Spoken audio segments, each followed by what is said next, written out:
My sister called me on a Thursday evening, her voice dripping with that sugary sweetness she always used when she wanted something. But this time, she wasn't asking. She was gloating. "I'm getting married tomorrow, Emmy. Isn't that exciting? Oh, and I drained your bank account. All $92,000. Consider it my wedding gift from you. Thanks so much. Bye." The line went dead before I could respond. I stood in my kitchen, phone still pressed to my ear, listening to the silence where my sister's voice had been. $92,000. 5 years of careful saving. Every bonus, every tax refund, every dollar I didn't spend on vacations or new clothes or anything beyond the essentials. Gone. Just like that. And do you know what I did? I laughed.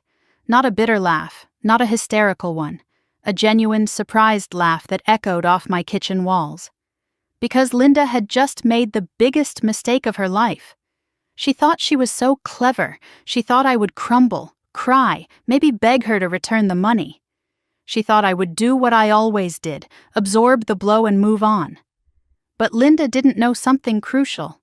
She didn't know that her entire $45,000 dream wedding, every vendor, every flower, every canapé was about to collapse, and I was the only person who could stop it. I'm glad you're here with me. Please like this video and listen to my story until the end, and let me know which city you're listening from. That way, I can see how far my story has traveled. My name is Emily Carter, and at 35 years old, I thought I understood my family. I was a senior financial analyst at an investment firm in Charlotte, North Carolina, the kind of woman who checked her bank statements every Sunday morning and kept a spreadsheet tracking her savings goals. I lived alone in a modest apartment uptown, drove a sensible car, and had exactly one expensive habit: good coffee. Everything else went into savings. Everything else went toward my dream of buying my first home. A small craftsman in the Dilworth neighborhood had caught my eye 6 months ago. 3 bedrooms, a front porch, a backyard big enough for a garden. The asking price was $320,000, and I had finally saved enough for a proper down payment. $92,047 to be exact. I knew that number by heart. Now I stared at my banking app, watching the screen confirm what Linda had announced so casually. Savings account balance, $47.23. 3 separate withdrawals over the past week. $30,000, $35,000, $27,000, all routed to an account belonging to Linda M. Carter. I set my phone down carefully, like it might explode if I moved too fast. My hands weren't shaking. That surprised me. I thought they should be shaking. But instead, I felt something cold and clear settle over me. The same focus I got when analyzing a complex financial report. Assess, analyze, act. That was my training. That was what I knew how to do. The how of it came back to me in fragments. 3 years ago, Linda had called me sobbing. "Lily's in the hospital, Emmy. High fever, they're running tests. I'm terrified. I can't access my bank account, some security freeze. Can you add me as an authorized user on yours? Just temporarily, just until I can pay the hospital bills." I hadn't hesitated. Lily was my niece, 7 years old at the time, and I would have walked through fire for that child. I logged into my bank that same night and added Linda as an authorized user on my savings account. The emergency access was supposed to be temporary. The emergency itself turned out to be a low-grade fever treated with children's Tylenol. Lily was released the same afternoon. And Linda never removed herself from my account. I never thought to check. I never thought to remove her access myself. Because she was my sister. Because family trusted family. Because I was, as Linda had once texted to a friend, an easy target. I'd seen that text message 6 months ago accidentally, when I borrowed Linda's phone to take a photo of Lily at her birthday party. A notification had popped up from someone named Megan. "So did you get the money from her yet?" And like a fool, I'd scrolled up. My sister is such an easy target. She always feels guilty about being more successful. She thinks being the good sister means being a doormat. I'd put the phone down, taken the photo, gone home, and quietly removed Linda from my checking account. But my savings account, The one with $92,000, I'd forgotten. One account. One oversight. That's all it took. My phone buzzed. A text from Mom. "Your sister is so happy about the wedding. Don't you dare ruin this for her, Emily. She deserves happiness after everything she's been through." I stared at the message. No hello. No how are you. No acknowledgement that I existed as anything other than a supporting character in Linda's life story. Just a command to stay in my lane, to not cause trouble, to be the good sister, the responsible one, the one who always understood. But here was the thing Mom didn't know. Here was the thing Linda didn't know. 6 months ago, when Linda got engaged to Jason Miller, she came to me with a request. She wanted a dream wedding. Magnolia Gardens venue, premium catering, live band, the works. Total budget, $45,000. The problem was, Linda had no money, maxed credit cards, no savings, a job she quit every 6 months. So she asked if I would be her financial guarantor for the vendor contracts. "Please, Emmy, I'll pay you back from wedding gifts. Jason's family is wealthy.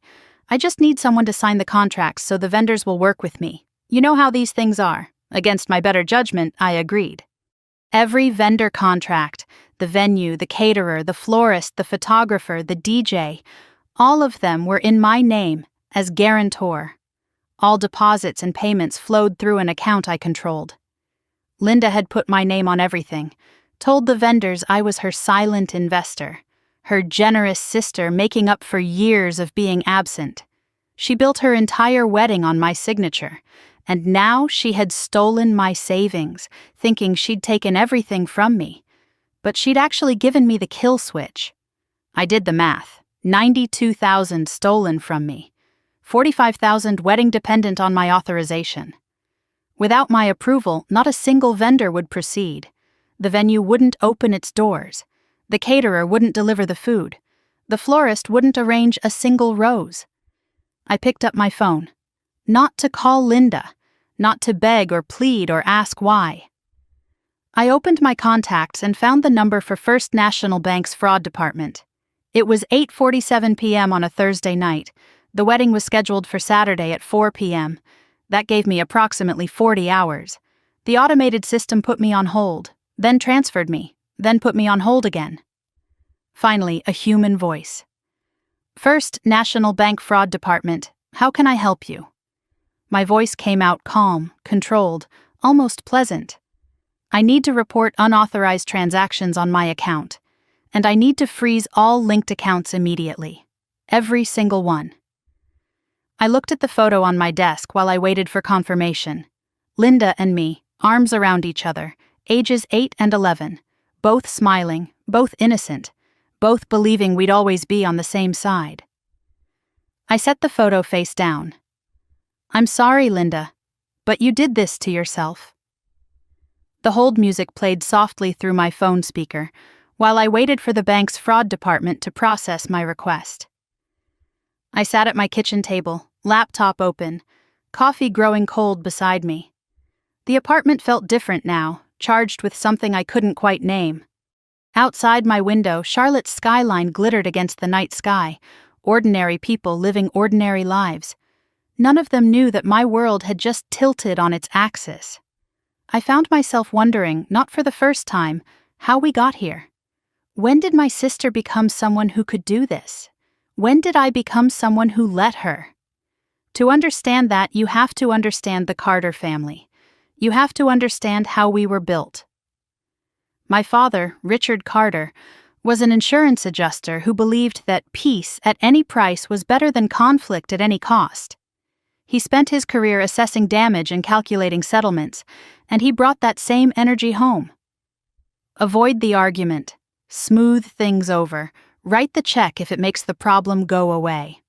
My mother, Diane Carter, had been a beauty queen in her youth, first runner-up for Miss North Carolina 1978. She never quite got over not winning, and she poured all her unfulfilled ambitions into her firstborn daughter. Linda was beautiful from the moment she arrived, dark hair and green eyes and a smile that made strangers stop on the street. I came along 3 years later, quieter, plainer, more interested in books than beauty pageants. From the beginning, we occupied different roles in the family story. Linda was the star, I was the stage crew. The hierarchy established itself early and never shifted. Linda's bedroom was the large one at the front of the house, pink walls and princess canopy and a closet full of clothes. Mine was the converted study at the back, practical and small. Mom called it cozy. Linda's birthday parties were elaborate productions with themes and catered food and professional photographers. Mine were family only, cake from the grocery store. Be grateful for what you have. When I asked about the difference once, Dad put his hand on my shoulder and said, "Emily, you're so mature. You understand we have to make choices. Linda needs more. You've always been the strong one." I was 10 years old when I learned what being the strong one really meant. Linda wanted dance lessons, the expensive kind, competition level with costumes and travel and coaches. I wanted piano lessons from Mrs. Patterson down the street, $20 a week. The family budget could only accommodate one. Dad sat me down with that same hand on my shoulder, that same apologetic smile. "Emily, you understand, don't you? Linda has such talent. This could be her future. You're so responsible. You'll find other ways to express yourself." I nodded. I always nodded. Linda got her dance lessons. I got nothing.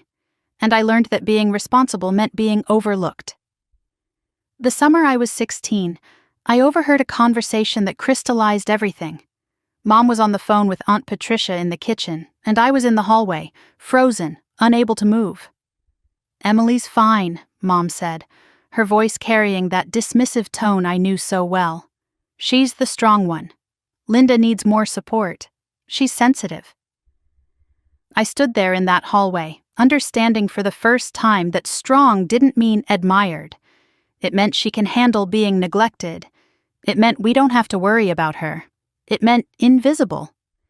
Linda's trajectory through life followed a predictable pattern. She was homecoming queen in high school, dated the quarterback, got written up in the local paper for her charity work, which consisted of one afternoon at a soup kitchen with a professional photographer present. I was on the honor roll, captain of the debate team, working part-time at a bookstore to save for college. At my graduation, Mom spent the entire dinner talking about Linda's new boyfriend. When Linda was 19, she crashed her car driving drunk after a party. No one was hurt, thankfully, but the car was totaled.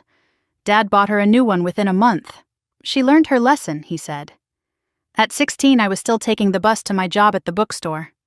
When Linda dropped out of college after 2 semesters because it just wasn't for her, my parents nodded sympathetically and welcomed her back home.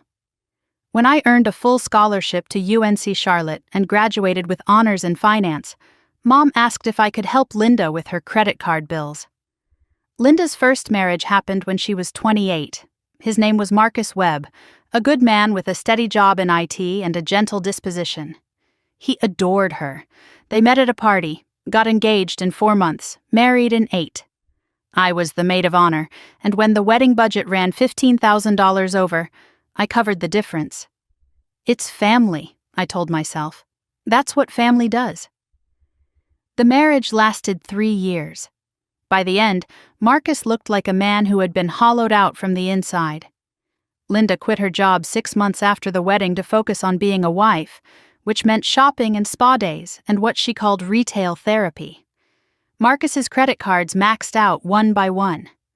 When their daughter Lily was born, I hoped motherhood might ground my sister. Instead, Linda hired a nanny and resumed her spending. Marcus filed for divorce after discovering $40,000 in credit card debt Linda had hidden from him. But Linda was faster. She spun a story about financial abuse, about a controlling husband who hid money and monitored her every purchase. The family believed her. They always believed her. I paid for Linda's divorce lawyer. I paid for her apartment deposit after she moved out. I paid for Lily's clothes and school supplies when Linda said she was struggling. The total over 2 years came to roughly $25,000. "She's my sister," I told myself. "She's Lily's mother. What choice do I have?" The fake emergency happened 3 years before this night. Linda called me sobbing, saying Lily was in the hospital with a high fever. She couldn't access her bank accounts due to some security freeze. She needed temporary access to mine to pay hospital bills. I didn't hesitate. Within an hour, Linda was an authorized user on my savings account. The emergency turned out to be a low-grade fever. Lily was home by dinner, and Linda never removed her access. I trusted her. She was my sister. What I discovered later, in small amounts I almost didn't notice, was that Linda had been making withdrawals. 200 here, 400 there. Always just under the threshold that would trigger an alert. Over 3 years, the total came to roughly $3,500. I noticed. I said nothing. Because calling out family felt worse than losing money. Because I didn't want to seem petty. Because I was still, after everything, the strong one. 6 months ago, I saw the text messages on Linda's phone. Easy target, doormat, useful. I removed her from my checking account that night. But the savings account, the one with $92,000, I forgot. One oversight, one moment of incomplete action. That's all it took for my sister to steal my future. The hold music stopped. Ms. Carter? Thank you for waiting. I straightened in my chair. Yes, I'm here. We've frozen the savings account as requested. The linked vendor payment account has also been frozen pending investigation. Relief should have flooded through me. Instead, I felt only a cold readiness. All automatic payments scheduled for the next 72 hours have been suspended. Then the representative said something that made my blood run cold. Ms. Carter, there's something else you should know. When we reviewed the transaction pattern for the fraud report, we noticed something unusual. The first withdrawal from your account was made exactly 1 week ago, the same day your sister was added to a joint account with a Jason Miller. It appears she gained access to his accounts on the same day she accessed yours. I sat very still. She didn't just steal from me, she's stealing from her fiancé too. And nobody knew. Nobody but me. I didn't sleep that night. By the time Friday morning arrived, I had been awake for nearly 24 hours, running on coffee and something sharper than caffeine. Determination, maybe, or fury finally given permission to exist. I sat at my kitchen table with my laptop open, notes scattered across every available surface, the bank's fraud confirmation email glowing on my screen. Outside my window, Charlotte woke up like any other Friday morning. People heading to work, grabbing coffee, living their ordinary lives. For them, nothing had changed. For me, everything had. The clock on my laptop read 6:47 a.m. The wedding was scheduled for tomorrow at 4 p.m. That gave me approximately 32 hours to decide what kind of person I wanted to be. The sister who forgives and forgets, who absorbs the blow and moves on, who keeps the peace at any cost? Or the woman who finally, after 35 years, fights back? I picked up my phone and dialed Rachel Chen. Rachel and I had been friends since college, roommates freshman year, and we'd stayed close ever since. She was a corporate attorney now at a prestigious Charlotte firm, the kind of woman who wore power suits like armor and could dismantle an argument with surgical precision. She was also the only person in my life who had never liked Linda. She's a user, Rachel had told me once years ago. I don't know how you can't see it. I hadn't wanted to see it then. I saw it now. The phone rang twice before a groggy voice answered. Emmy? It's 7 a.m. on my day off. Someone better be dead. I almost laughed. Not dead. But I might commit murder if you don't help me. There was a pause. Then Rachel's voice sharpened into full alertness. I'm listening. I told her everything. Linda's phone call, the stolen $92,000, the frozen accounts, the wedding that depended entirely on my authorization, and the revelation from the bank that Linda had accessed Jason's accounts on the same day she accessed mine. When I finished, silence stretched across the line for a long moment. She did what? Rachel's voice came out flat with disbelief. And there's more, I said. I think she's also stealing from her fiancé. The silence lasted another 3 seconds. Then Rachel said, I'm coming over. Don't do anything until I get there. And for the love of God, make more coffee. Rachel arrived at 8:30, looking put together despite the early hour. She carried her laptop bag and a legal pad, her eyes already scanning my scattered notes before she'd even sat down. Okay, she said, setting up at my kitchen table like it was a war room. Walk me through everything, from the beginning. Don't leave anything out. So I did. Every document, every transaction record, every detail I'd assembled through the sleepless night. Rachel listened without interrupting, taking notes in her precise handwriting, her expression growing grimmer with each revelation. When I finished, she set down her pen and looked at me. Authorized user doesn't mean authorized to drain the account, she said. She had access. She didn't have permission to take $92,000. That's theft. Grand theft, actually, given the amount. You have grounds for criminal charges. Fraud, too, if she misrepresented herself to access those funds. And what about the wedding? I asked. The vendors? Rachel pulled my vendor contracts toward her, scanning each one with practiced efficiency. You signed as guarantor on all of these. You're not just the payer, you're the contractual party. Her eyes met mine. Without your authorization, these vendors can't proceed. Legally, you can halt every single payment. The words settled over me like armor. I had suspected as much, but hearing it from an attorney made it real. Linda had built her dream wedding on my signature, and I could tear it down with a phone call. Rachel, I said slowly, if I freeze everything, the wedding collapses. My family will blame me. Rachel's expression softened slightly. They'll blame you anyway. They always do. Then let's make sure you're protected when they do. We spent the next hour building a strategy. Step 1, confirm all vendor contracts were solely in my name.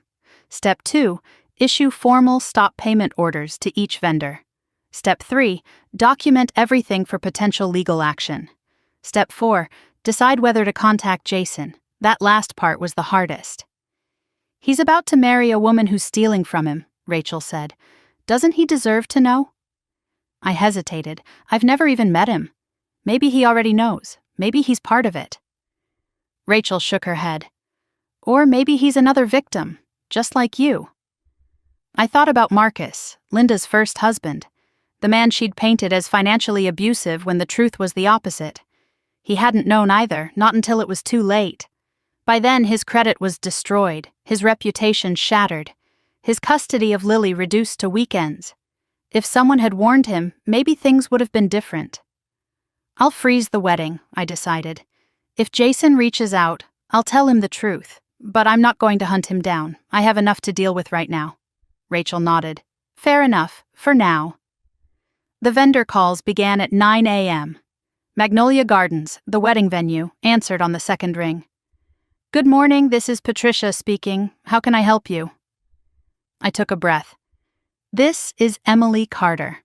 I'm the guarantor on the Carter-Miller wedding scheduled for tomorrow. I need to verify the payment status and discuss the contract terms. Patricia's voice warmed immediately. Oh yes, Ms. Carter. Your sister speaks so highly of you. She's talked about how generous you've been. My stomach tightened. Has she? What exactly has she said?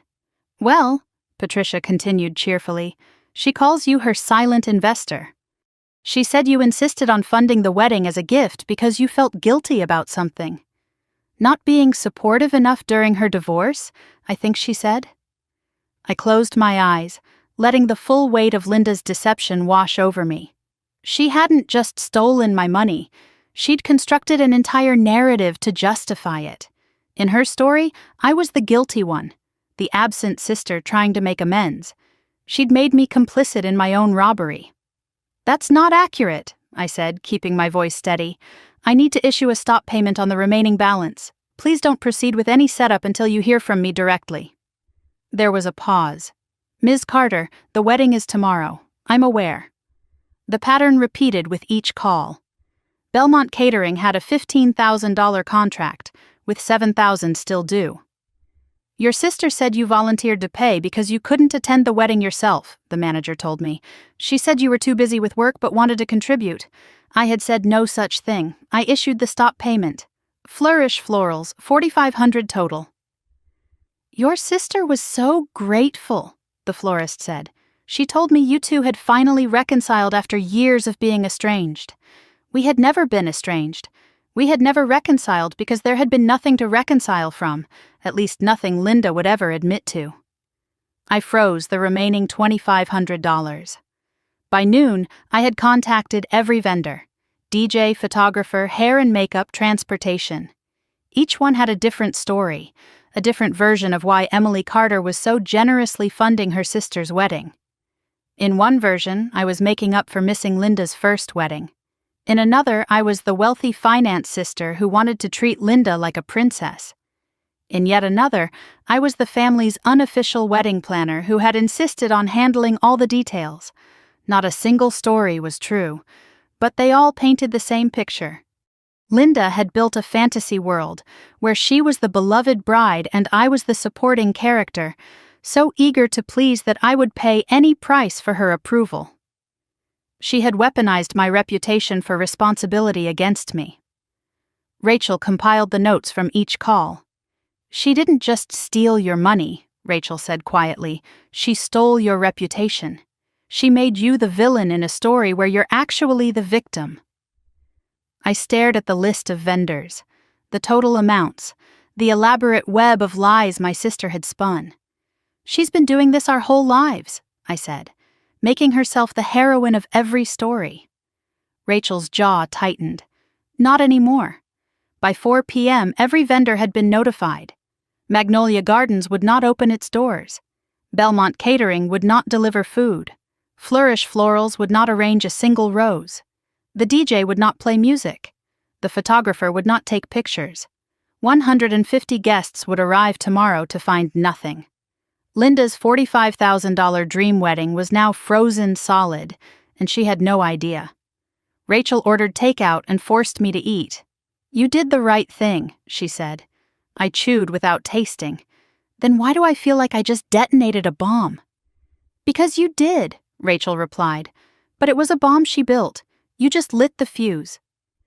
My phone had been silent all day. No calls from Linda, no texts from my parents. Linda probably thought I was somewhere crying, paralyzed by her betrayal, too weak to fight back. She was about to learn otherwise. At 8:47 p.m., my phone finally rang. Linda flashed across the screen. Rachel and I both stared at it. "She knows," Rachel said. I picked up the phone but didn't speak. I just waited. And then I heard my sister's voice, no longer sugary sweet, no longer triumphant, shaking, high-pitched, panicked. "What did you do?" I said nothing. Her voice rose to a scream. "What did you do?" "The venue called, the caterer called, they all called. They said the payments are frozen." "They said you froze them." I let the silence stretch for one more moment. Then I spoke, my voice calm, controlled, almost pleasant. "You stole $92,000 from me, Linda. Did you really think there wouldn't be consequences?" The line went silent. When Linda spoke again, her voice had changed. Not panicked anymore. Cold. Dangerous. "You have no idea what you've just started." I woke on Saturday morning to sunlight streaming through my apartment windows.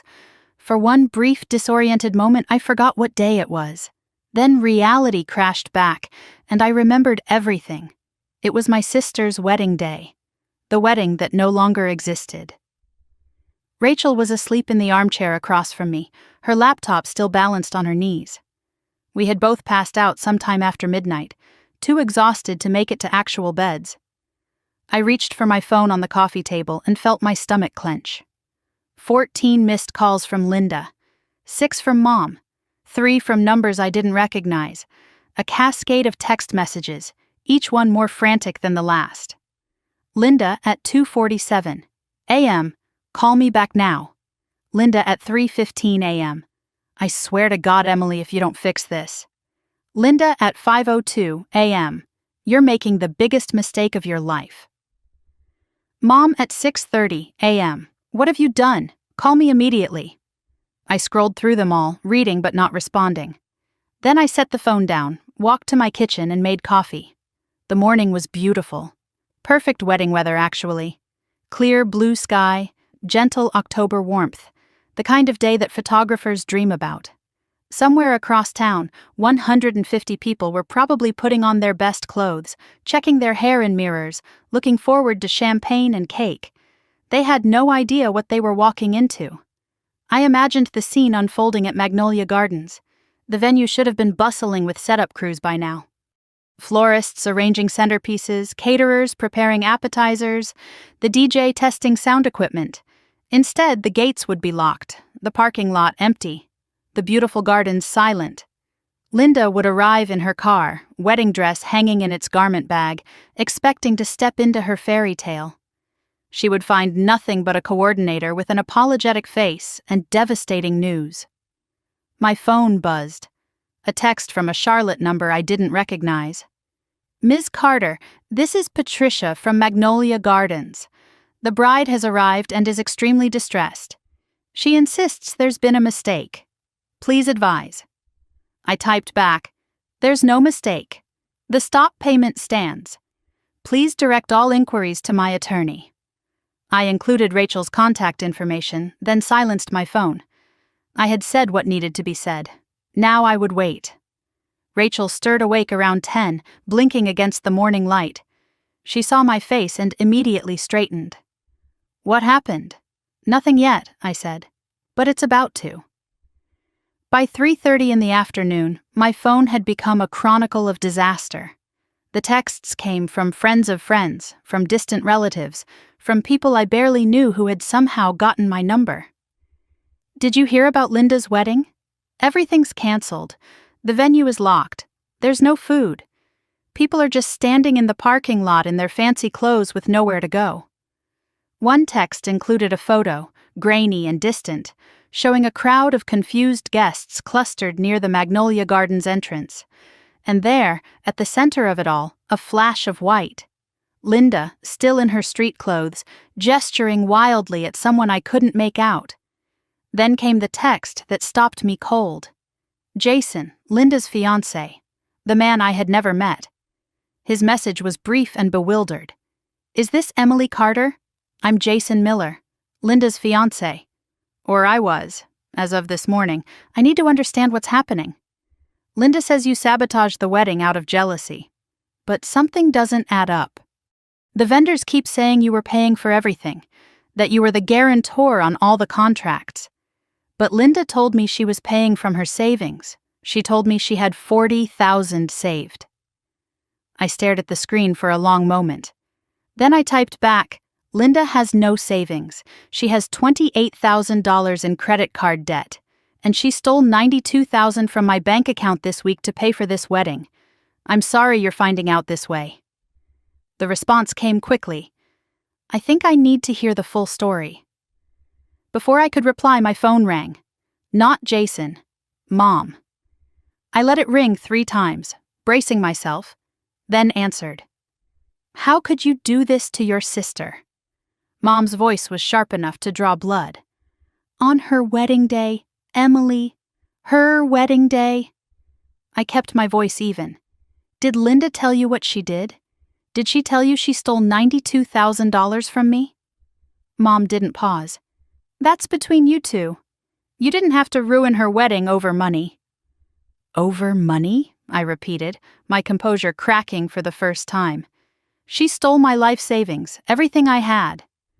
"That's not a family disagreement. That's a crime." "Family doesn't press charges against family," Mom snapped. "You fix this, Emily. Whatever it takes. You fix it right now." I thought about all the times I had fixed things. All the times I had written checks, absorbed costs, smoothed over problems, kept the peace. I thought about being 10 years old and giving up piano lessons so Linda could dance. I thought about being 16 and still taking the bus while Linda drove her second new car. I thought about paying for a wedding that wasn't mine, paying for a divorce that wasn't mine, paying and paying and paying while everyone told me I was the strong one, the one who could handle it, the one who understood. "I'm not fixing anything," I said. "Linda created this mess. She can deal with the consequences. Then you're no daughter of mine." The line went dead. I set the phone down carefully.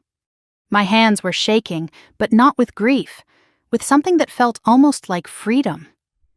Rachel watched me from across the room. "Your mom?" I nodded. "I think I just became an orphan." My phone buzzed again. This time, an unknown area code. A text message from a number I didn't recognize. Is this Emily, Linda's sister? This is Marcus, her ex-husband. I heard what happened. News travels. I wanted to say thank you, and to warn you. I stared at the screen. Marcus. The man Linda had destroyed with accusations and lies.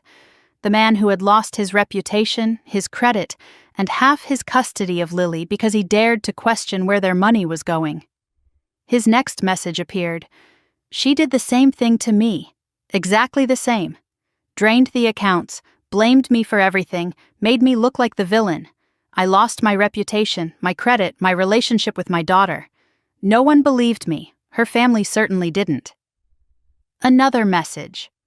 She's going to try everything now. Tears, threats, family pressure. She'll make you feel like the monster. Don't fall for it. You're not the monster. She is. I was still processing Marcus's words when the pounding started. Not a knock. An assault on my front door, violent enough to shake the frame. Rachel jumped up. Don't open it. But I was already moving to the peephole, some part of me knowing what I would see. And there she was. Linda, still in her wedding dress, though it was wrinkled now, stained with parking lot dust and mascara tears. Her hair was half done, falling in loose strands around her face. Her eyes were wild with something beyond anger, something unhinged. I opened the door. For a long moment we just stared at each other. Two sisters, separated by 35 years of dysfunction, and a threshold neither of us wanted to cross. Then Linda's voice came out raw, ragged, barely human. You ruined my life. The words echoed down the apartment hallway. I could see neighbors' doors cracking open, curious faces peering out at the spectacle. My sister in her destroyed wedding dress, screaming at me like I was the one who had betrayed her. I stood perfectly still, looked at this stranger in white, this woman who shared my blood but had never shared my values. And I spoke quietly, calmly, with a steadiness I hadn't known I possessed. No, Linda, you ruined your own life. I just stopped paying for it. Her face twisted with rage. She stepped forward, and for the first time in my life, I didn't step back. Linda stood in my doorway, wedding dress stained and wrinkled, mascara carved in dark rivers down her cheeks. Behind me I could hear Rachel shifting, her phone already out and recording. Smart woman, we might need evidence of whatever happened next. Do you have any idea what you've done? Linda's voice cracked between screaming and sobbing. 150 people. They all saw, they all know. Jason's family flew in from Seattle. His grandmother is 83 years old. Everyone was staring at me like I was some kind of criminal. I stood my ground in the doorway, blocking entry into my apartment. You need to lower your voice. You're disturbing my neighbors. But my calmness only seemed to infuriate her more. Linda's hands clenched at her sides, her breath coming in ragged gasps. For a moment I thought she might actually try to hit me. Then something shifted in her face. I watched it happen in real time, the rage flickering, recalculating. She was used to getting her way with anger. When that didn't work, she had other tools. Her shoulders crumpled, her face transformed from fury to grief. The tears, which had been angry, became something else, theatrical, wounded. How could you do this to me, Emmy? She used my childhood nickname, the one she hadn't called me in years. Her voice dropped to something softer, more vulnerable. I'm your sister, your only sister. I know I'm not perfect. I know I've made mistakes. But I was finally going to be happy, finally going to have a real family, and you took that from me, on my wedding day. She reached for my hand and I stepped back. Don't you remember how close we used to be? Sharing a room when we were little, telling each other secrets? What happened to us? I almost laughed. What happened to us was 35 years of you taking and me giving. But I didn't say that. I just watched her perform, recognizing every beat of the script she'd been running since childhood. The tears, the memories, the appeal to blood. She had used these same tactics on our parents, on Marcus, on every person who had ever tried to hold her accountable. And it had always worked. Until now. The performance shifted again when she sensed I wasn't melting. Linda straightened, wiped her eyes with an exaggerated gesture, and tried a different angle. "After everything I've done for you," she said, her voice taking on a righteous edge. "Who was there when Mom and Dad favored you for everything? Who defended you when kids at school called you boring? Who included you in my friend group when you had no one? I made you who you are, Emily. And this is how you repay me?" The lies were so bold, so completely divorced from reality that I almost admired the audacity. Mom and Dad favored me? I was the one taking the bus while Linda drove new cars. I was the one with the small bedroom, the grocery store birthday cakes, the scholarship I had to earn because there was no money left for my education. But in Linda's version of history, she was always the victim, always the one who had sacrificed. "It's not like you were going to use that money anytime soon anyway." The words slipped out before she could stop them. I froze. "Excuse me?" Linda's eyes flickered, realizing her mistake, but she doubled down. "I just meant you don't have a wedding to plan. No house, no family of your own. That money was just sitting there, and I needed it. I needed it more than you did." Rachel's voice came from behind me, cold and precise. "Did you get that?" She held up her phone. "Recording." Linda's face went pale. Behind her, the elevator dinged, and I heard footsteps approaching. Familiar footsteps. My stomach dropped even before I saw them. Mom and Dad marching down the hallway like reinforcements arriving at a battlefield. They must have driven straight from wherever they'd been when Linda called. Dad looked tired, uncomfortable, his natural state. Mom looked ready for war. "Haven't you done enough?" Mom's voice cut through the hallway. She went straight to Linda, wrapping an arm around her, shooting me a venomous glare. "Look at her! Look what you've reduced her to!" I stepped back to let them into the apartment. Not because I wanted them there, but because my neighbors were still watching from their cracked doors. Whatever happened next didn't need an audience beyond the people already involved. They arranged themselves in my living room like a tribunal. Linda collapsed dramatically on my couch. Mom sat beside her, stroking her hair like she was a wounded child. Dad hovered by the window, refusing to meet anyone's eyes. Rachel positioned herself near the front door, phone still recording, watching everything with the sharp attention of a lawyer building a case. "I raised you better than this, Emily." Mom's voice was cold. "Family is everything. Everything. Whatever Linda did, you handle it privately. You don't humiliate her publicly. Do you understand what people are saying about us? About our family?" I looked at my mother, this woman who had spent 40 years molding me into the family's shock absorber, and I felt something harden inside me. Linda stole $92,000 from me. That's not a misunderstanding, that's grand theft. Dad made a small sound, somewhere between a cough and a word. Everyone looked at him.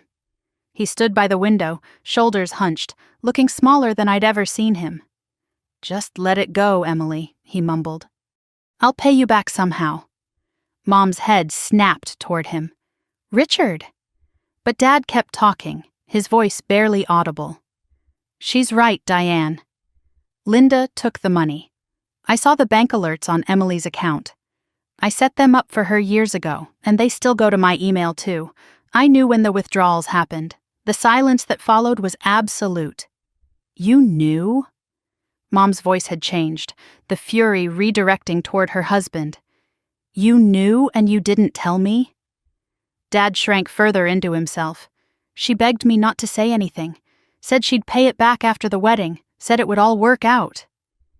I stared at my father, understanding finally that his silence wasn't just cowardice, it was complicity. He had watched Linda steal from me and said nothing. He had received those alerts, seen the money disappearing from my account, and chosen to protect his golden child over his responsible one, just like he always had. Mom turned back to me, but something in her expression had shifted. She was still angry, but now the anger was mixed with something else. Confusion, maybe. The first crack in the fortress she'd built around Linda's behavior. Linda's phone rang, cutting through the tension. She answered, "Put it on speaker." A small voice came through, scared and confused. "Mommy? When are you coming home? Why did the party stop? Did I do something wrong?" "Lily?" My heart clenched at the sound of her voice. Linda's eyes met mine, and I saw the calculation there even through her tears. "No, sweetheart," Linda cooed. "Mommy's just talking to Auntie Emmy. She made a mistake, but Mommy's going to fix it." Then, with deliberate cruelty, "Tell Auntie Emmy you love her, baby." Lily's innocent voice. "I love you, Auntie Emmy. Please don't be mad at Mommy." Linda hung up, her gaze locked on mine. "She adores you. She wants you at her birthday next month. Are you really going to take her mother away? Over money? What kind of aunt does that make you?" Rachel stepped forward, her voice ice cold. "That's enough. Using your daughter to emotionally blackmail your sister. That's a new low, even for you." Linda's head snapped toward her. "Stay out of this. This is family business." Rachel didn't flinch. "I'm Emily's family. The kind that doesn't steal from her." I walked to my front door and opened it. "Everyone out." Mom started to protest. "Now." I turned to Linda. "You have 72 hours. Return every dollar you stole, all 92,000, and sign a legal document acknowledging what you did. Do that, and this stays private. No police, no courts. Refuse, and I file criminal charges Monday morning." Mom's voice was barely a whisper. "You would send your own sister to prison?" I looked at Linda. "She would send herself to prison. I'm just the one pressing the button." They filed out slowly, Mom supporting Linda like a wounded soldier, Dad trailing behind, unable to meet my eyes. But at the door, Linda paused, turned. Her face had changed again. Not tearful anymore, not raging, something colder, something calculating. She leaned close, whispered so only I could hear. "You think you've won? You think freezing my wedding was the end of this? I know things about you, Emily, things that could end your career. 72 hours? Fine. Use them to remember who you're really dealing with." She walked away, wedding dress dragging on the concrete. I closed the door and leaned against it, suddenly exhausted. Rachel was watching me carefully. What did she say?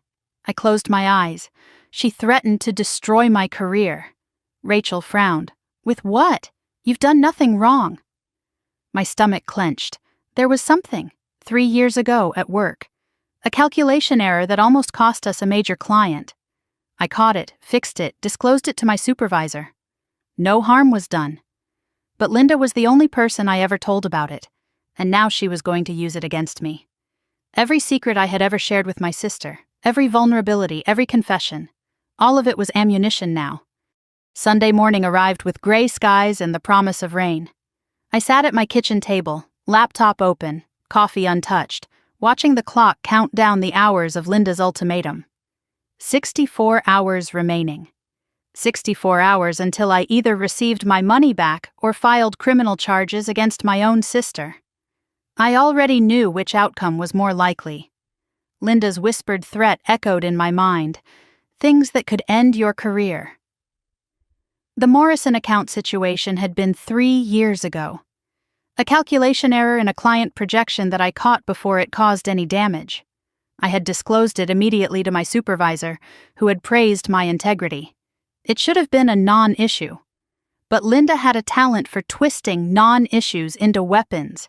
If I was going to fight, I needed to understand the full scope of who I was fighting. What else had Linda done? Who else had she hurt? How deep did this pattern go? My phone rang at 9:15. The caller ID showed a number I didn't recognize, but the area code was local. I answered cautiously. "Emily, it's Marcus Webb, Linda's ex. We texted yesterday, but I need to tell you more. I need to tell you everything." I set down my coffee. I'm listening. His voice was steady but heavy with years of accumulated pain. "We met at a friend's party when Linda was 28. She was charming, beautiful, the most attentive woman I'd ever met. She made me feel like I was the only person in the room. We were engaged in 4 months, married in 8. I thought I'd found my soulmate." He paused. The first sign was small. A joint account withdrawal I didn't authorize. $2,000 gone. When I asked about it, she cried and said she'd meant to tell me. Her car needed repairs. She'd been embarrassed to ask. I believed her. I loved her. Another withdrawal followed. Then another. Over 2 years, Marcus explained, nearly $40,000 vanished from their accounts. Every time he questioned a charge, Linda had an explanation ready. Emergencies with Lily, medical bills, a friend in need, and every time she cried, apologized, promised it wouldn't happen again, until it did. When I finally put my foot down and demanded we see a financial counselor, she changed tactics, Marcus continued. Suddenly, I wasn't the concerned husband anymore. I was the controlling one, the financially abusive one. She started telling friends that I monitored her spending, that I gave her an allowance like a child, that she was scared of my temper. I closed my eyes, recognizing the pattern. The same playbook she was using now. When I filed for divorce after finding $40,000 in hidden credit card debt, she was ready, Marcus said. She had prepared the narrative for months. Her lawyer painted me as a monster. Controlling, secretive, probably violent. They had character witnesses, friends she'd been feeding stories to for years. And I had bank statements. Do you know what the judge saw? A frightened woman and a man making accusations. She had tears. I had spreadsheets. Tears won. His voice cracked slightly. I lost primary custody of Lily, my own daughter. The judge awarded Linda majority custody because she seemed like the sympathetic parent, the one who needed protection. I've spent 3 years rebuilding my reputation, my credit, my life. And I still only see my daughter on weekends. She took everything from me, Emily, everything, because I asked where our money went. I thanked Marcus and promised to stay in touch. Then I called Rachel, who connected me with the attorney she'd mentioned. Daniel Reeves specialized in financial fraud cases, and he could see me at noon. Daniel's office was in uptown Charlotte, a sleek space with floor-to-ceiling windows overlooking the city. He was a silver-haired man in his 50s with sharp eyes and a reputation for not losing. Rachel had called in a favor, and he'd cleared his Sunday afternoon for an emergency consultation. I spread my evidence across his conference table. Bank statements, transaction records, vendor contracts, the recording of Linda's confrontation at my apartment. Daniel reviewed each document methodically, taking notes in precise handwriting. When he finally looked up, his expression was grave. "This is a clear case of grand theft," he said. "Unauthorized access to your account doesn't equal authorization to withdraw. The forged documents, assuming she claimed you gave permission for the vendor guarantees, that's fraud." Combined with the evidence of premeditation, his investigator Kevin had already pulled preliminary findings. "Your sister is looking at felony charges." Kevin passed a folder to Daniel, who scanned its contents. "We traced the access logs on your savings account. Your sister attempted to access it 5 times over the past 2 months. 4 failed attempts before the successful one. She was testing your security, looking for the right moment." He looked at me.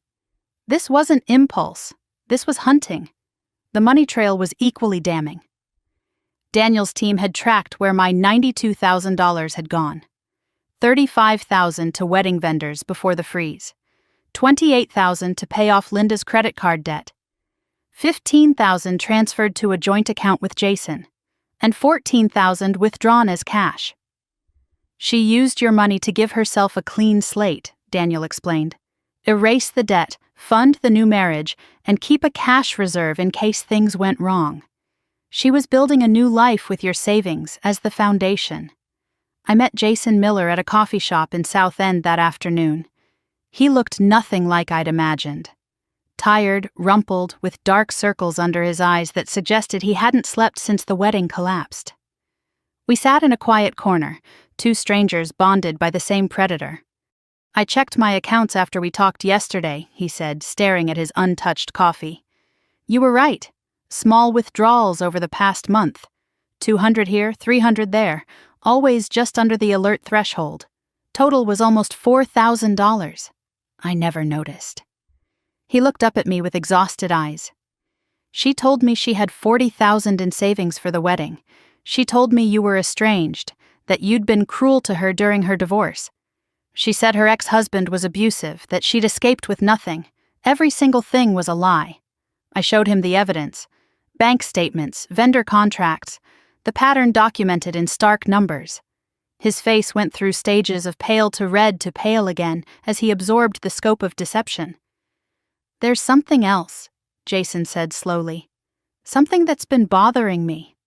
The vendors told me you were paying for the wedding, that you were the guarantor on everything. But Linda told me you offered to do it. She said it was an apology for being absent during her hard times.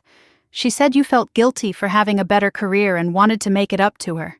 She made it sound like your idea, like you insisted." I shook my head. "I never offered. She put my name on those contracts without my permission. I was the guarantor because she needed someone with credit to sign, and she knew I wouldn't check the fine print." Jason put his head in his hands. "Who is this woman?" He looked up then, something else troubling his expression. "There's one more thing I need to ask you. Linda told me there was an inheritance coming. $200,000 from your grandmother. She said it would arrive after the wedding, that you'd both receive it. She said that's why money was tight now. Everything was tied up in probate. She used that inheritance to convince me to co-sign on our condo down payment. I put $30,000 against that promise." I stared at him, the audacity of it taking my breath away. "Our grandmother died 15 years ago. She left us nothing because she had nothing to leave. There is no inheritance. There never was." The color drained from Jason's face. "I'm legally responsible for a $30,000 debt based on a complete fabrication." That evening, I connected Marcus, Jason, and Daniel on a conference call. 3 victims of the same woman, finally comparing notes. Marcus had divorce records and custody documents. Jason had bank statements and text messages about the fake inheritance. I had the theft evidence and vendor fraud documentation. Together it painted a picture of serial financial abuse spanning years and multiple victims. Daniel's assessment was blunt. "This isn't just one case. This is a pattern of criminal behavior. The DA will love this. Multiple victims with documentation, clear intent. And now, with her social media activity, she's building her own prison." I frowned. "What social media activity?" Daniel passed me his phone. Jason had forwarded a screenshot from Linda's Facebook page, posted just 2 hours ago. A photo of my sister, tearful but composed, with a caption that made my blood run cold. "Some people will do anything to destroy your happiness. My own sister stole my wedding, my fiancé, and my future, but I won't be silenced. The truth will come out. Hashtag family betrayal. Hashtag sister from hell. Hashtag justice for Linda." The comments were already flooding in, hundreds of people rallying to her side. "Stay strong, Queen. Blood isn't always family. What a monster your sister must be." Linda wasn't waiting for my deadline. She was going public first. She was painting herself as the victim before anyone could learn the truth. The war had just gone public, and I was already cast as the villain. Tuesday morning arrived with the weight of finality. 72 hours had passed. The deadline I gave Linda had come and gone without a single dollar returned, without a phone call, without any acknowledgement that she had done anything wrong. Instead, her social media campaign had gained momentum overnight. Her hashtag Justice for Linda was trending locally. Hundreds of strangers were calling me a monster based on nothing but my sister's carefully crafted lies. I sat in Daniel Reeves's office at 8 a.m., signing the formal complaint. Criminal charges for grand theft, fraud, and unauthorized account access. A civil suit for full restitution plus damages. The documents felt heavy in my hands, heavier than paper should feel. I was about to set in motion something that could send my own sister to prison. "She's not going to pay," Daniel said, watching me sign. "She's betting you'll back down. Her social media stunt proves she thinks this is a PR battle, not a legal one." He took the signed documents and placed them in a folder for his paralegal. "She's wrong." By 10:30, the papers were filed at the Mecklenburg County Courthouse. Criminal complaint submitted. Civil suit initiated. Linda would be served within 24 hours.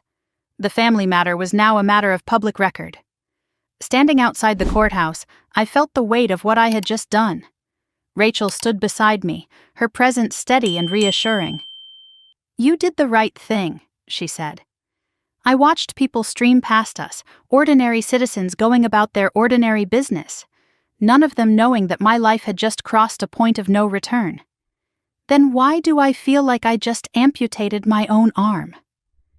"Because you did," Rachel replied. "But it was gangrenous. It was killing you." Daniel had advised me to stay away from my parents' house and let the legal process work, but I had other plans. If my family was going to take sides, I wanted them to see the full picture first. They deserved to know who they were defending. I arrived at my childhood home in Matthews just after 4 p.m. The modest ranch house with its manicured lawn and American flag by the door looked exactly as it always had. But everything felt different now. There were 3 cars in the driveway: Mom's SUV, Dad's truck, and Linda's sedan. And one more, a BMW I recognized from photographs. Jason's car. Everyone was already assembled, waiting for something. Maybe waiting for me. I grabbed my folder of evidence and walked to the door. Rachel had offered to come, but I asked her to wait in the car. This was family business, the ugly kind that needed to happen behind closed doors.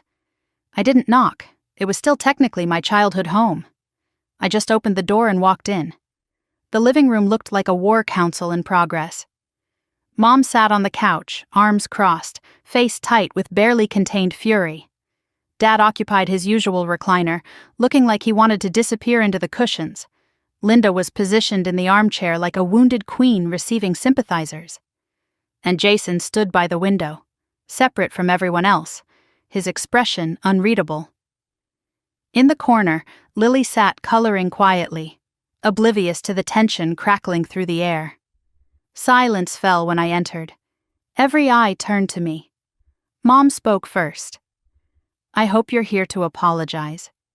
I set my folder on the coffee table. "I'm here to tell the truth. What you do with it is your choice." Before anyone could interrupt, I opened the folder and spread its contents across the coffee table. Bank statements, transaction records, vendor contracts. I walked them through everything, my voice steady and factual. Linda stole $92,000 from my savings account. 3 separate withdrawals over 1 week, planned and executed. I pointed to the vendor contracts. She told every wedding vendor that I volunteered to pay, called me her silent investor, claimed I was making up for not being supportive during her divorce. She forged my name on these guarantor documents. Linda exploded from her chair. "You never loved me." Her voice cracked with fury.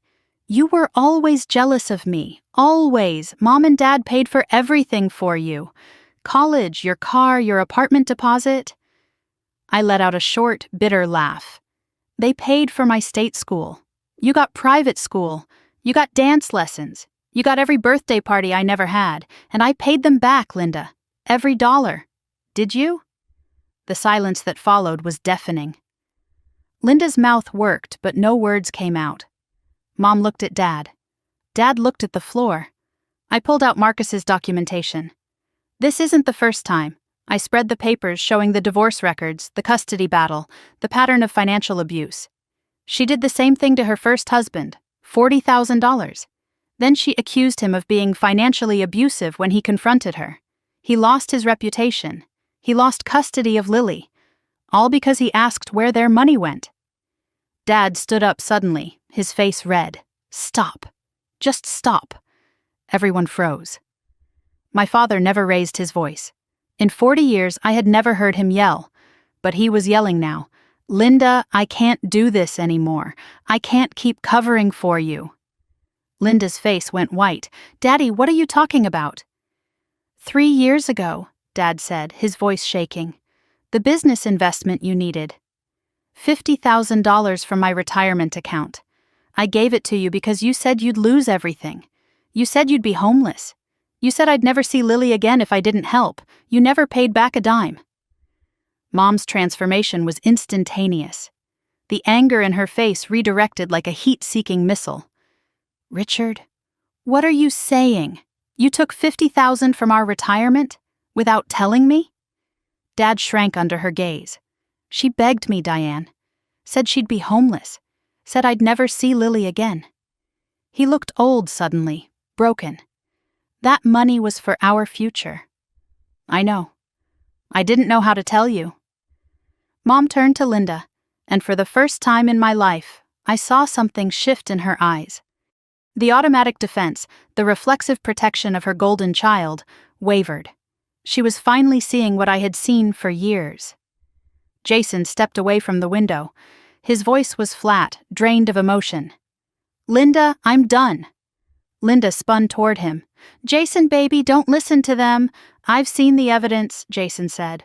All of it. The fake inheritance, the forged documents, the money you stole from my accounts. He shook his head. There is no wedding. There never will be. I'm canceling the condo purchase. My lawyer is handling the paperwork. You'll be hearing from him about the $30,000 you cost me. Linda's composure shattered completely. You can't do this. We're supposed to be married. We're supposed to start a life together. Jason walked toward the door. I was supposed to marry a woman who loved me, not a con artist.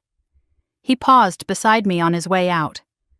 I'm sorry I believed her lies about you. Whatever you need for the court case, I'll testify. Then he was gone, and the door closed behind him with a sound like finality. Through all of this, through the shouting and accusations and crumbling alliances, a small voice cut through. Mommy? Everyone froze.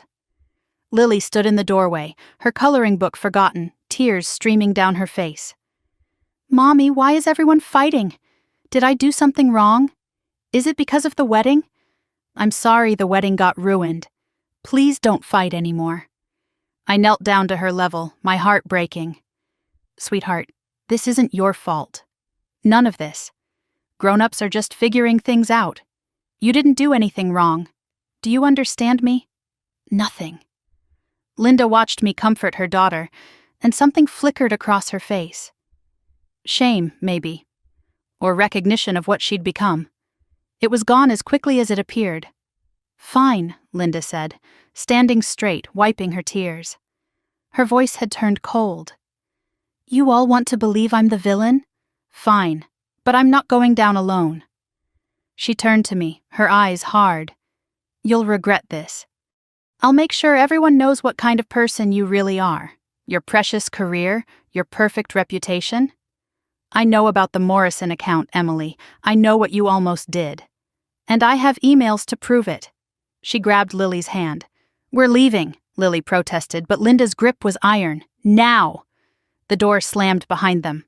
Linda's threat hung in the air like poison gas. The Morrison account. My one vulnerability. The mistake I had confided in her during a moment of weakness, trusting my sister with my fears. And now she claimed to have emails. Forged? Fabricated? It didn't matter.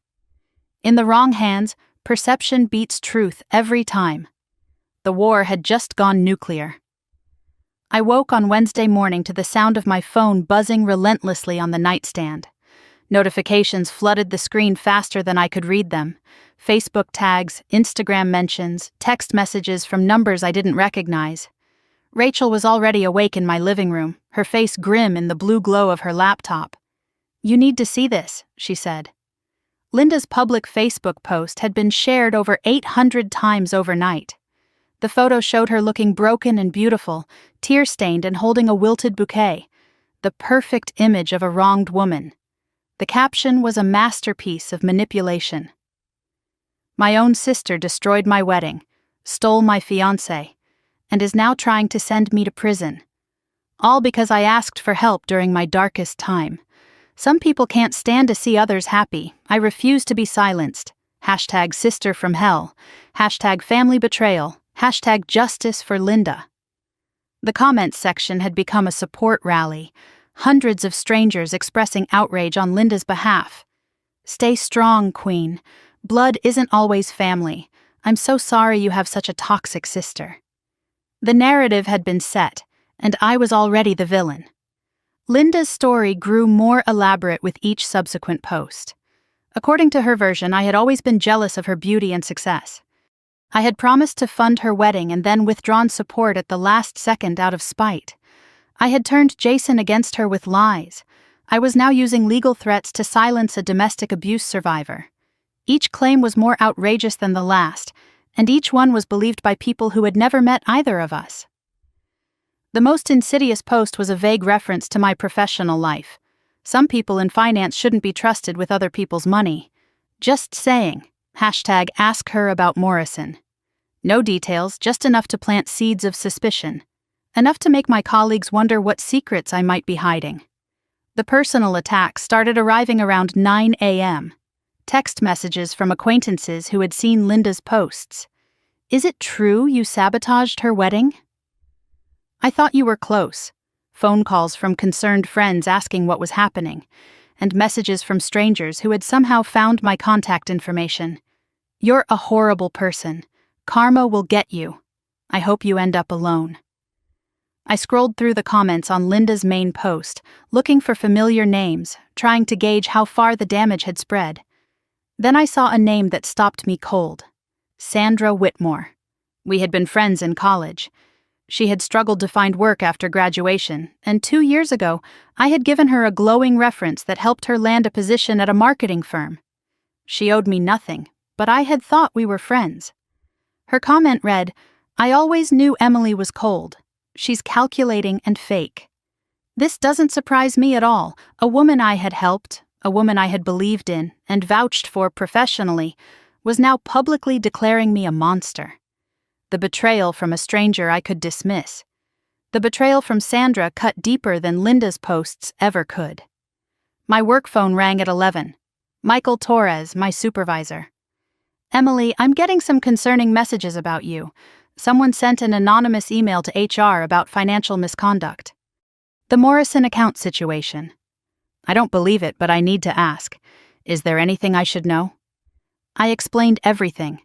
The calculation error 3 years ago, my immediate disclosure, the clean audit that followed, the acknowledgement letter from my supervisor at the time. Michael listened without interrupting.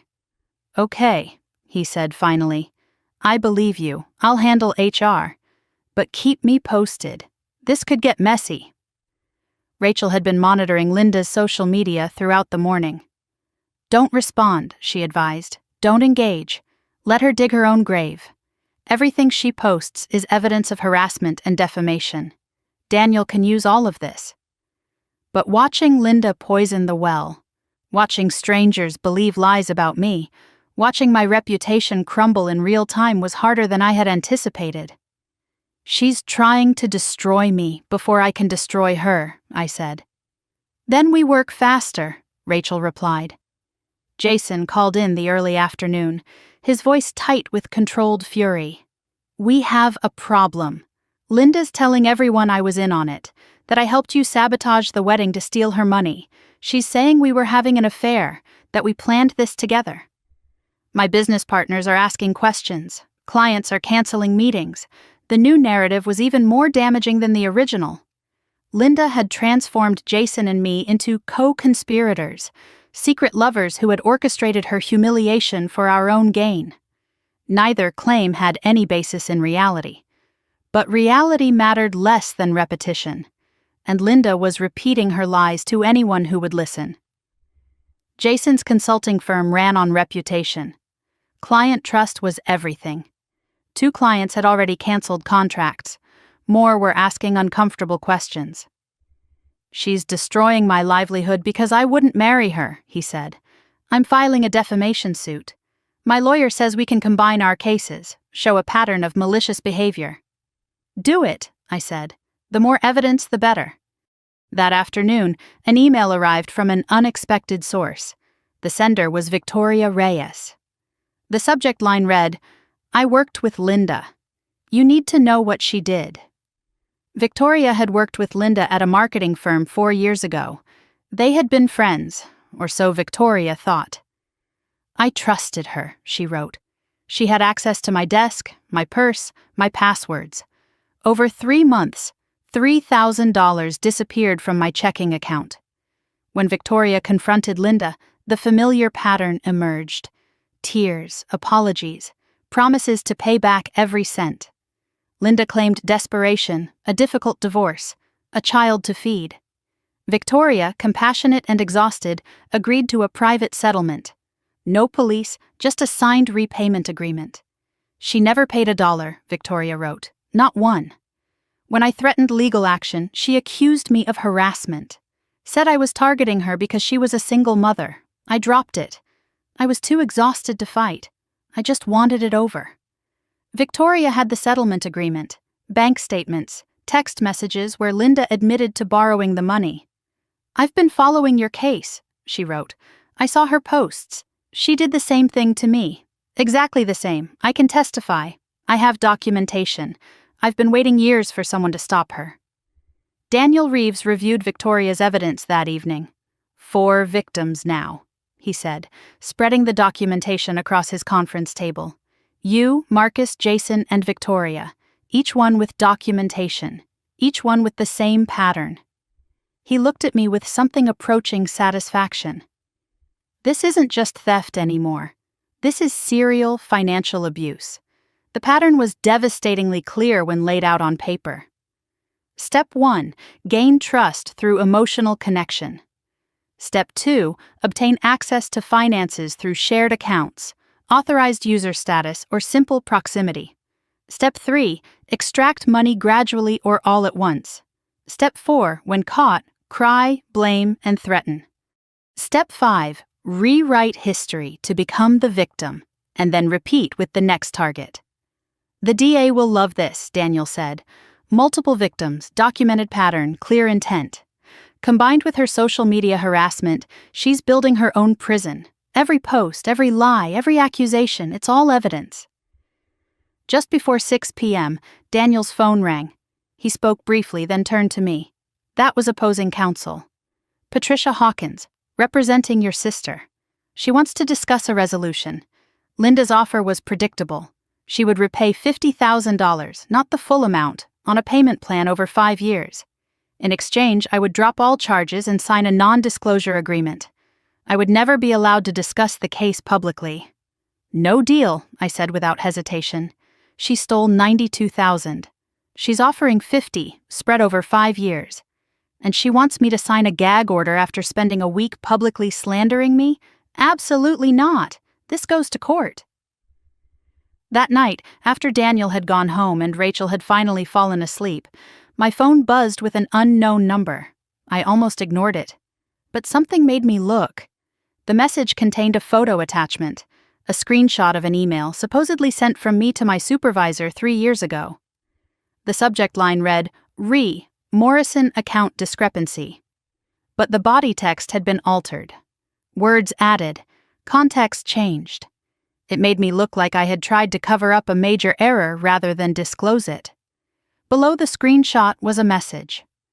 Drop the charges, or this goes to your entire company. And the local news. You have 48 hours. It was signed with a single letter. L. I stared at the screen. The email was fake. I knew it was fake. But whoever received it wouldn't know that immediately. And in the time it took to prove it was forged, my career could be destroyed. Rachel appeared in the doorway. What is it? I showed her the phone. She's not negotiating anymore. She's trying for mutually assured destruction. The Mecklenburg County Courthouse rose against a gray Monday sky, its stone facade imposing and final. I arrived at 8:15 with Daniel Reeves and Rachel walking past media vans that had gathered outside. The case had attracted local attention. Sister steals, sister's savings made for compelling headlines. Cameras clicked as we climbed the courthouse steps, and I kept my eyes forward, my face neutral, my heart pounding against my ribs. Daniel had met with Linda's attorney at 7 that morning to discuss the promised guilty plea. Now he turned to me in the corridor outside the courtroom, his expression grim. She's not pleading guilty. She changed her mind this morning. We're going to trial. She claims she has new evidence that exonerates her. I wasn't surprised. Disappointed, but not surprised. Linda always had another angle. What kind of evidence? Daniel shook his head. Her attorney wouldn't say. But it doesn't matter. The evidence we have is overwhelming. Whatever she's planning, it won't work. Then let's finish this. Courtroom 4B was smaller than I expected. Wood-paneled walls, high ceilings, the American flag behind the judge's bench. The gallery was already filling with observers, reporters with notebooks, curious strangers drawn by the headlines, and faces I recognized. Rachel took a seat in the front row behind the prosecution table. Jason Miller sat nearby, ready to testify. Marcus Webb was there too, finally getting his day of validation after 3 years of being called a liar. Victoria Reyes clutched her purse nervously but held her ground, and in the back, separated by an invisible wall of tension, sat my parents.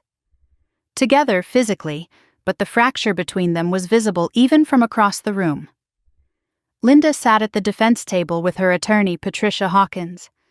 I hadn't seen my sister since she stormed out of our parents' house with Lily in tow. She looked diminished. Thinner, paler, the confident golden child replaced by someone I barely recognized. But she was dressed carefully in a soft pink blouse with modest jewelry, the image of a wronged woman. Performance mode. One last show. All rise. The bailiff's voice cut through the murmur of the gallery. The Honorable Judge Patricia Lawson presiding. Judge Lawson entered with the weight of authority in every step. Mid-60s, silver-streaked hair, reading glasses perched on her nose. She had a reputation for no-nonsense rulings and zero tolerance for courtroom theatrics. She took her seat and surveyed the room with sharp eyes that missed nothing. The prosecution may make its opening statement. Daniel rose and approached the bench. Your Honor, this case is about systematic theft, fraud, and betrayal. The defendant, Linda Carter, stole $92,000 from her own sister. She forged documents, manipulated vendors, and when caught, she attempted blackmail with fabricated evidence. This wasn't a desperate act born of momentary weakness. It was a calculated crime executed over weeks. The evidence will show a pattern of financial predation spanning years and multiple victims. We ask the court to hold the defendant fully accountable. Patricia Hawkins delivered the defense's opening with practiced smoothness. Your Honor, my client is not a criminal. She's a victim of family dysfunction. Emily Carter has controlled her family's finances for years. She promised to fund her sister's wedding, then withdrew that support to punish her for perceived slights. What my client did was desperate, yes, but it was born of betrayal, not greed. The prosecution will present numbers and documents. We will present context and humanity. My client made mistakes, but she is not the monster they're painting. I listened to the defense's version of reality and felt the familiar weight of being rewritten. In Linda's world, I was the controlling one, the punishing one, the villain. It was the same story she had told about Marcus, about everyone who had ever tried to hold her accountable. The prosecution called its first witness. Thomas Reed, a senior fraud investigator from First National Bank, took the stand with a folder of documentation. He walked the court through the transaction records. 3 withdrawals over 1 week, $30,000, $35,000, $27,000. All unauthorized. All traced directly to an account in Linda's name. We also reviewed the access logs, Reed continued. The defendant attempted to access Ms. Emily Carter's savings account 5 times over the 2 months preceding the successful breach. 4 failed attempts before the final successful one. This was not impulsive behavior. This was systematic testing of security measures. Patricia Hawkins approached for cross-examination.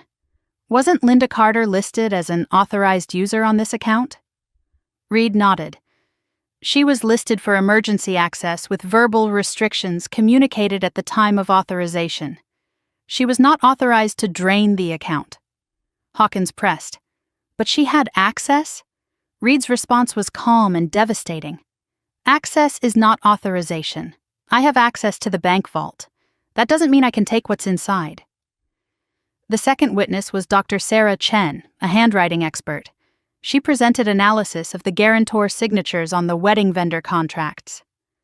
The signatures attributed to Emily Carter are inconsistent with her verified samples, Dr. Chen explained, pointing to enlarged images on a screen. Stroke patterns, pressure points, letter formations, all indicate forgery. She turned to another exhibit. Additionally, the email submitted by the defense as evidence of Ms. Emily Carter's alleged misconduct shows clear digital manipulation.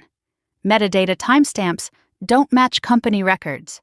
Formatting is inconsistent with the employer's email system. This document was fabricated. I watched Linda's face as the forged email, her blackmail weapon, was exposed as another crime. Her composure flickered for just a moment before she smoothed it back into wounded innocence. Marcus Webb took the stand next. He had waited 3 years for this moment. 3 years of being dismissed as a bitter ex-husband making accusations. His voice was steady despite the emotion visible in his eyes. "I was married to Linda for 3 years," he said. "During that time, she withdrew over $40,000 without my knowledge. When I discovered it and asked questions, she accused me of being financially abusive. I lost my reputation. I lost my credit. I lost primary custody of my daughter." He looked directly at Linda. "All because I asked where our money went." Daniel guided him through the details. "How did the court view your claims about the missing money?" Marcus's jaw tightened. "They didn't believe me." Linda cried on the stand. "Said I was controlling, that she was afraid of me." The judge saw a frightened woman and a man making accusations. "I had bank statements. She had tears. Tears won." Victoria Reyes followed, her hands trembling but her voice clear. She described working with Linda, trusting her, then discovering $3,000 missing from her checking account. "When I confronted her, she cried and promised to pay me back. She signed a settlement agreement, never honored it. When I pressed, she accused me of harassment. I dropped it. I was too exhausted to fight. 4 victims. Same method, same manipulation, same outcome." Judge Lawson's expression had grown increasingly grave as the pattern emerged. Linda took the stand for her own defense. Patricia Hawkins guided her through a carefully rehearsed narrative. "Emily was always the successful one, the favorite. I struggled my whole life while she had everything handed to her. When I got engaged, I asked for help. She promised to support me. Then she withdrew everything at the last second to punish me." The tears came on cue. "I'm not a thief. I'm a single mother who made desperate choices. I was going to pay her back after the wedding. She didn't give me a chance. She went straight to the police. My own sister, my blood." Daniel approached for cross-examination, and I watched my sister prepare for the performance of her life. "Ms. Carter, you testified you were going to pay your sister back. With what money?" "You have $28,000 in credit card debt." Linda hesitated. "I would have figured it out. You also told your fiancé you had $40,000 in savings. Was that true?" "That was a misunderstanding." "And the $200,000 inheritance from your grandmother that you used to convince him to co-sign a loan?" Linda's face paled. "I don't know what you're talking about." "Your grandmother died 15 years ago and left nothing. You fabricated an inheritance to manipulate your fiancé," Patricia Hawkins objected. Judge Lawson overruled. "The witness will answer." Something cracked in Linda's composure. "I was just trying to build a life. Everyone else gets help. Why not me? Emily had everything. A career, savings, a future. I had nothing. I deserved that money." The courtroom went silent. Linda realized too late what she had said. Not borrowed, not needed, deserved. Entitlement laid bare for everyone to see. Daniel pressed one final time. "Ms. Carter, our records show you searched how to access someone's bank account without them knowing 2 weeks before the first withdrawal." He displayed the search history on the courtroom screen. "Does that sound like desperation or premeditation?" Linda stared at the screen. Her mouth opened, closed, opened again. No tears now, no performance. Just a woman watching her last lie crumble to dust. "The witness may step down." Judge Lawson's voice was neutral, but her eyes were not. "Court will recess for deliberation." We'll reconvene tomorrow for verdict." As Linda walked past me, our eyes met. Her expression held no hatred, no anger, just recognition. She knew it was over. She had always known someone might stop her someday. She just never believed anyone actually would. Tuesday morning arrived with the weight of everything that had led to this moment. I sat in the same courtroom, the same wooden bench, but the energy had shifted overnight. The gallery was fuller than before. Word had spread. Reporters filled the back rows, notebooks ready. Community members who had followed the case online came to witness its conclusion. The sister versus sister trial had become something larger than a family dispute.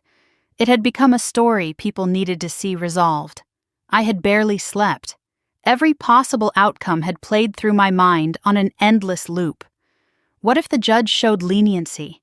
What if Linda somehow walked away from this? What if everything I had sacrificed, every relationship I had damaged, every bridge I had burned was for nothing? Rachel sat beside me, her hand on my arm. "Whatever happens," she said quietly, "you did the right thing." I wanted to believe her. Linda sat at the defense table, motionless, staring at nothing. There was no performance today, no carefully chosen outfit designed to project wounded innocence, just emptiness. She looked like someone who had already received a verdict she couldn't escape. "All rise." The bailiff's voice echoed through the chamber. Judge Patricia Lawson entered with the same commanding presence as before, a folder in her hands. Her face revealed nothing. "Please be seated. I'm prepared to deliver my ruling." The room held its breath. This court has reviewed all evidence, testimony, and documentation presented in this case. Judge Lawson's voice carried the weight of absolute authority. The defendant, Linda Marie Carter, faces charges of grand theft, fraud, forgery, and unauthorized account access. Additionally, evidence of attempted extortion has been entered into the record. She paused, looking directly at Linda. The evidence is overwhelming and unambiguous. The defendant systematically stole $92,000 from her sister through unauthorized withdrawals. She forged documents to defraud vendors. She fabricated an inheritance to manipulate her fiancé into co-signing a loan. And when confronted with the consequences of her actions, she attempted to blackmail the victim with forged evidence. This was not a desperate act born of momentary weakness. This was a pattern of predatory behavior spanning years and affecting multiple victims. Another pause. The courtroom was silent enough to hear breathing. On the count of grand theft, the court finds the defendant guilty. On the count of fraud, guilty. On the count of forgery, guilty. On the count of unauthorized account access, guilty. On the count of attempted extortion, guilty. Each word landed like a hammer blow. I watched Linda flinch with each guilty, 5 times in total. Her shoulders crumpled, her head dropped forward, hair falling to hide her face. A sound escaped her, something raw and broken, nothing like the theatrical sobbing she had deployed so many times before. This was the sound of someone watching their world end. Patricia Hawkins rose immediately. "Your Honor, we request leniency consideration. My client is a single mother with a young daughter who depends on her. She has no prior criminal record. This is her first offense. We ask the court to consider probation and community service in lieu of incarceration." Judge Lawson removed her reading glasses and looked at Linda with an expression that held no sympathy. "Ms. Carter, please stand." Linda rose on trembling legs. "Your attorney mentions this is your first offense. That is technically true." The judge's voice sharpened. "However, the evidence shows this is merely the first time you've been held accountable for your actions. You have victimized at least 4 people that we know of. The pattern suggests there are likely more. You have shown no genuine remorse throughout these proceedings, only regret at being caught. Your daughter deserves better than the example you have set." Linda's composure shattered completely. Tears streamed down her face, but these were different from the tears she had used as weapons. These were real. Given the severity and pattern of these offenses, the judge continued, "I am imposing the following sentence: 3 years probation with strict conditions. Full restitution to Emily Carter in the amount of $92,000. Additional restitution to Jason Miller, Marcus Webb, and Victoria Reyes as determined by civil proceedings. 500 hours of community service to be completed within 18 months. Mandatory financial literacy and ethics counseling. Any violation of probation will result in immediate incarceration for up to 5 years. She leaned forward slightly. Furthermore, the defendant will carry a felony conviction on her record. This will affect her employment, housing, and professional opportunities for the rest of her life. These are the natural consequences of the choices she made. Ms. Carter, if you appear in my courtroom again for any reason, I will not be lenient. You have been given a chance to rebuild your life honestly. I suggest you take it seriously. Linda nodded, the motion barely perceptible. Tears continued to fall silently. There were no words. What words could there possibly be? Court is adjourned. The gavel fell with a sound of finality that echoed through the chamber. It was over. I sat perfectly still as the reality settled into my bones. Daniel put a hand on my shoulder. "You did it," he said. But I didn't feel triumph. I felt exhaustion. Years of fighting, years of being dismissed and overlooked and treated as a resource rather than a person, had finally been acknowledged, validated. The legal system had looked at the evidence and declared what I had always known. I was not the villain of this story. Rachel wiped tears from her face and wrapped me in a hug from behind. In the gallery, Marcus Webb stood, his own face streaming with tears. 3 years of being called a liar, 3 years of being painted as an abuser, finally vindicated. Victoria Reyes nodded to herself, clutching her purse, finding closure for a wound she had carried in silence. Jason Miller slipped out quietly, his own healing just beginning. I looked toward the back of the courtroom where my parents sat frozen. Mom was crying openly, but I understood now that her tears weren't for Linda. They were for the family that had shattered, for the daughter she had failed, for decades of choices she couldn't undo. Dad stared at the floor, shoulders bowed with the weight of all the times he had chosen silence over courage. They didn't approach Linda. They didn't approach me. They just sat there, two people who had finally run out of ways to avoid the truth. As Linda was escorted to sign paperwork, she passed my table. She stopped for just a moment, not turning around. "I hope you're happy." The words were barely a whisper. Then she kept walking, and I said nothing. There was nothing left to say. 2 weeks later, Daniel called with an update on the restitution proceedings. Linda's assets had been frozen and liquidated. Her car was sold, with proceeds going to the restitution fund. Bank accounts were garnished. The first payment arrived in my account that afternoon. $8,500 from the sale of Linda's possessions. It should have felt like victory. Instead, it felt like receiving payment for a wound that would never fully heal. "Full restitution will take years," Daniel explained, "maybe a decade. She'll be making monthly payments for a long time, wages garnished, tax refunds intercepted. She'll be paying for this for the rest of her working life." $92,000. That was the price my sister had put on our relationship. Less than that, actually. She hadn't even expected me to fight back. My parents appeared at my apartment door on a Saturday afternoon, 2 weeks after the verdict. They looked nervous, uncertain, standing on the threshold of a relationship they had damaged beyond easy repair. I let them in without a word. "We should have done this years ago." Mom's voice was smaller than I had ever heard it. "I created this, Emily. I taught Linda that rules didn't apply to her, and I taught you that your job was to absorb whatever she did. Neither of those things was love. It was damage." Dad spoke next, each word costing him effort. "I should have protected you, both of you. I let this happen because fighting was hard, and silence was easy. That was cowardice. You paid for it." I looked at these people who had raised me, these flawed and imperfect humans who had somehow produced both Linda and me. "I don't know if I can forgive you," I said finally. "Not yet. Maybe not ever completely.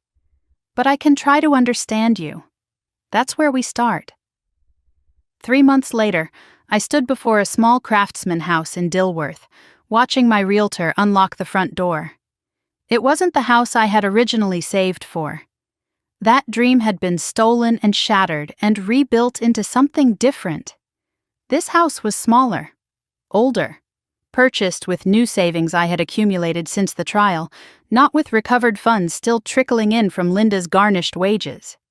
"Ready to see it?" the realtor asked. I took the keys from her hand and stepped inside. This was my house, my new beginning, built on my own strength, not on recovered losses. My phone buzzed as I stood in the empty living room. An unknown number. I almost ignored it. But something made me look. "Congratulations on the house. You deserve it. I mean that." The message was signed with a single letter. L. I stared at the screen for a long time. After everything, what did this mean? Was it genuine? Manipulation? A new angle? I didn't know. Maybe I would never know. But standing in my own home, I realized something that felt like freedom. My peace didn't depend on Linda's redemption. It never had. I closed the door on the old chapter and stepped into the next. 1 year later, I stood at my kitchen window watching snow fall gently over Raleigh. December had arrived with the kind of quiet beauty that North Carolina rarely sees. Soft white flakes drifting past the bay windows of my craftsman house, settling on the front porch I had dreamed about for so long. The coffee maker hummed behind me, filling the kitchen with warmth. Christmas decorations hung modestly around the room, nothing elaborate, just enough to make the space feel like home. My home, the one I had earned with my own strength after everything fell apart. I was 36 years old now, senior director of financial analysis at my firm. The promotion had come with a handwritten note from the CEO herself. "Your integrity under pressure did not go unnoticed. We're proud to have you on our team." I had framed that note, not because I needed validation, but because it reminded me that choosing the hard right over the easy wrong had consequences. Good ones. The move to Raleigh had been my choice. Charlotte held too many memories, too many places where I might run into echoes of the life I had dismantled. Here, 2 hours away, I could build something new, different, mine. Rachel had followed me within 6 months. "Someone has to make sure you actually take vacations," she said when she announced her transfer. We had dinner together every week now, hiked on weekends, and the friendship that had been forged in crisis had deepened into something unshakable. At my housewarming party, she had raised a glass and said, "You didn't just survive, Emmy. You became." I hadn't known how to respond. I still didn't. But I knew she was right. The volunteer work had started almost by accident. A colleague mentioned that the North Carolina Coalition Against Financial Abuse was looking for speakers, people with first-hand experience who could help others recognize the warning signs. I made one phone call that turned into a workshop, then another, then a regular commitment. Now I spent 2 Saturdays a month helping elderly victims understand how they had been exploited and how to protect themselves going forward. I knew the guilt they carried. I knew the manipulation tactics that had been used against them. And I knew, better than most, how hard it was to fight back against someone you loved. Last month, I had received a letter from Victoria Reyes. "Because of you," she wrote, "I finally reported what Linda did to me to the IRS. She owed back taxes on money she claimed she never received. They're investigating now. You started a chain reaction. Thank you for being brave when I couldn't be." I had read that letter 3 times. Then I had put it in a folder with Marcus's thank you note and Jason's email expressing gratitude for helping him see the truth. A chain reaction. I had never thought of it that way. But maybe that was the point. One person standing up gave others permission to do the same. My parents and I had found something new over the past year. Not forgiveness, not exactly, but understanding. We had monthly video calls now, scheduled and boundaried and real. They had visited Raleigh in October, staying at a hotel because that was my boundary and they respected it.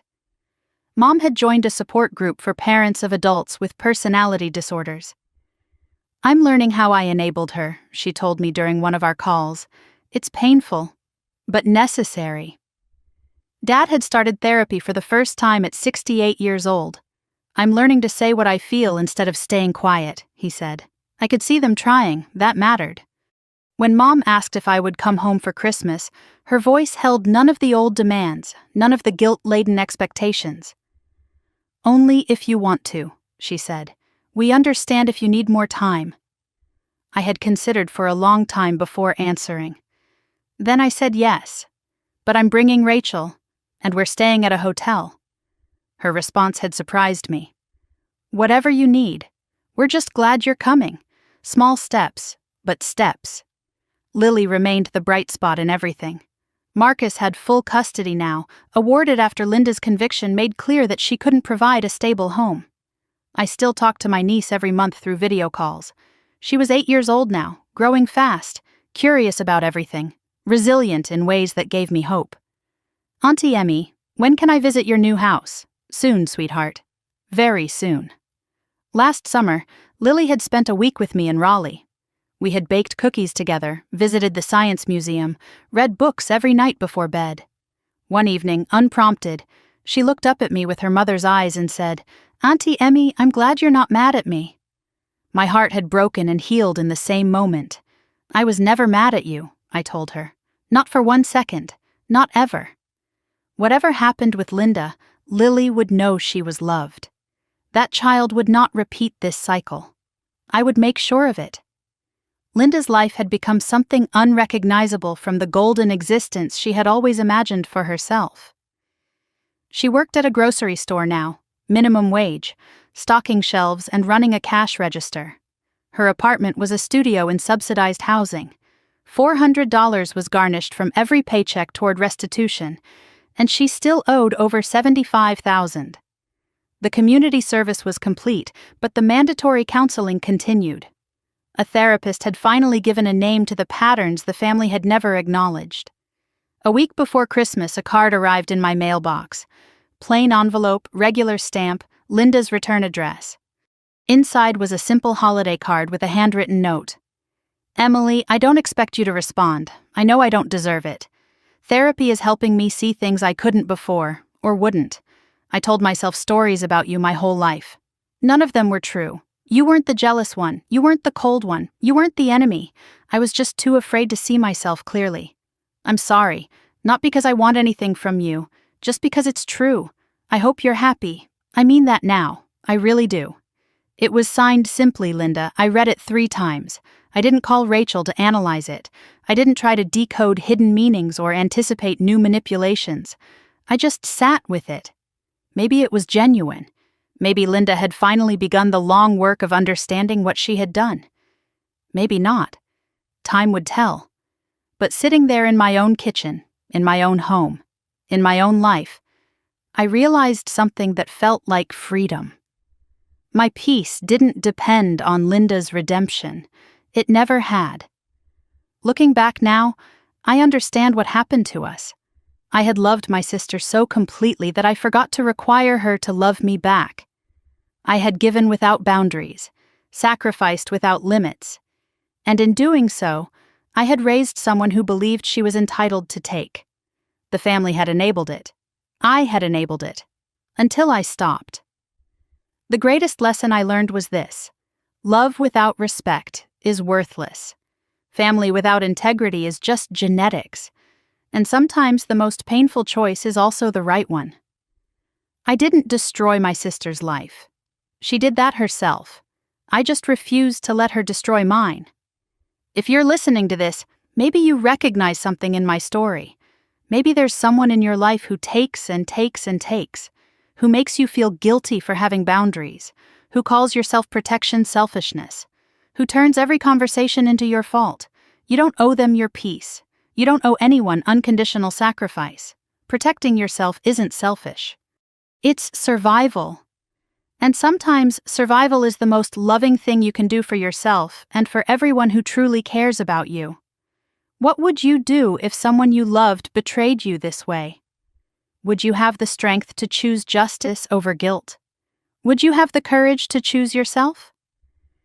Thank you for staying with me through this story. It wasn't easy to live, it wasn't easy to tell. But if one person hears this and recognizes their own situation, if one person finds the courage to set a boundary, to protect themselves, to say no more, then every painful moment was worth it. I'd love to hear your thoughts. Leave a comment telling me your story, or just let me know what city you're watching from. It helps me see how far these stories travel, and if this resonated with you, hit that subscribe button. There are more stories to tell, more lessons to share, more journeys to take together. Until next time, remember this: you are worthy of respect. You are deserving of boundaries. And no one, not even family, has the right to steal your peace. This is Emily, and this was my story. This story is fictionalized for dramatic effect.